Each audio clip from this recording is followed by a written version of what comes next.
ഹരേ കൃഷ്ണ. ഭഗവാൻ ശ്രീ മുരുകന്റെ 6 പടയ വീടുകളിലെ ഒരു പടയ വീടാണ് തിരുച്ചെന്തൂർ ശ്രീ മുരുകസ്വാമി ക്ഷേത്രം. ഈ ക്ഷേത്രത്തിന് ചരിത്രവുമായിട്ടൊരു ബന്ധമുണ്ട്. 1646 തൊട്ട് 1648 വരെ ഡച്ചുകാരുടെ അധീനതയിലായിരുന്നു തിരുച്ചെന്തൂർ മുരുകസ്വാമി ക്ഷേത്രം. തുടർന്ന് നായ്ക്കർ രാജാക്കന്മാരുടെ ഉത്തരവ് പ്രകാരം ഇവർ ക്ഷേത്രം വിടാനുള്ള ഒരു പദ്ധതിയിലേക്ക് ഒരുങ്ങി. അങ്ങനെ ക്ഷേത്രം ഉപേക്ഷിക്കുന്ന സമയത്ത് ഇവിടെ ക്ഷേത്രത്തിലെ മൂലമൂർത്തിയായിട്ടുള്ള ശ്രീ സുബ്രഹ്മണ്യ സ്വാമിയുടെ പ്രതിമയും മാത്രമല്ല പഞ്ചലോകം കൊണ്ട് നിർമ്മിതമായ നടരാജ രൂപ പ്രതിമയും ഇവർ മോഷ്ടിച്ചു കൊണ്ടുപോവുകയാണ്. കപ്പൽ വഴിയാണ് ഇവരെല്ലാം ഇത് കൊണ്ടുപോകുന്നത്. അങ്ങനെ യാത്രാ മധ്യേ ഇവർക്ക് വളരെ വലിയ രീതിയിലുള്ള തടസ്സങ്ങൾ നേരിടേണ്ടി വരികയാണ്.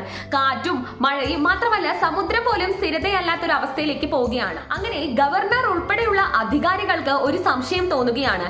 ഈ 2 വിഗ്രഹത്തിന്റെ സാന്നിധ്യം കാരണം കൊണ്ടാണോ ഇത്തരം രീതിയിൽ അന്തരീക്ഷം മാറാനും മാത്രമല്ല അവർക്ക് യാത്ര മുന്നോട്ട് കൊണ്ടുപോകാൻ സാധിക്കാത്തത് എന്ന്. അങ്ങനെ ഇതേ തുടർന്ന് ഇവര് ഈ 2 വിഗ്രഹത്തെയും സമുദ്രത്തിൽ ഉപേക്ഷിച്ച് തുടർന്ന് യാത്ര മുന്നോട്ട് പോവുകയാണ് ചെയ്യുന്നത്.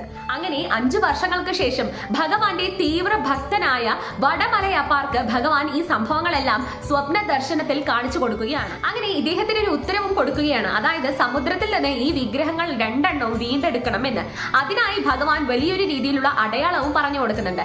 സമുദ്രത്തിൽ ഒരു പ്രത്യേക സ്ഥലത്ത് എത്തിക്കഴിഞ്ഞാൽ ഒരു നാരങ്ങ പൊങ്ങിക്കടക്കുന്നതായിട്ട് കാണാനായിട്ട് സാധിക്കും. അതിന് തൊട്ടുമുകളിലായിട്ട് ഒരു കൃഷ്ണപ്പരുന്ത് വട്ടമിട്ട് പറക്കുന്നതായിട്ടും കാണാനായിട്ട് സാധിക്കും. ഭഗവാന്റെ ഈ ഉത്തരവ് പ്രകാരം അദ്ദേഹത്തിന്റെ കുറച്ച് സുഹൃത്തുക്കളായിട്ട് പിറ്റേ ദിവസം തന്നെ സമുദ്രത്തിലേക്ക് വിഗ്രഹങ്ങൾ കണ്ടെത്താനായിട്ടുള്ള യാത്ര തുടർന്നു. സമുദ്രത്തിലെത്തിയ അവർക്ക് കൃത്യമായി ഭഗവാൻ പറഞ്ഞു കൊടുത്ത രീതിയിലുള്ള അടയാളങ്ങളെല്ലാം കാണാനായിട്ട് സാധിച്ചു. അങ്ങനെ വളരെ വലിയ രീതിയിലുള്ള പരിശ്രമത്തിന് ശേഷം വിഗ്രഹങ്ങൾ വീണ്ടെടുക്കുകയും തുടർന്ന് തിരുച്ചെന്തൂർ മുരുകസ്വാമി ക്ഷേത്രത്തിൽ അത് പുനഃപ്രതിഷ്ഠ ചെയ്യപ്പെടുകയും ചെയ്തു. ഹരഹരോ ഹരഹര.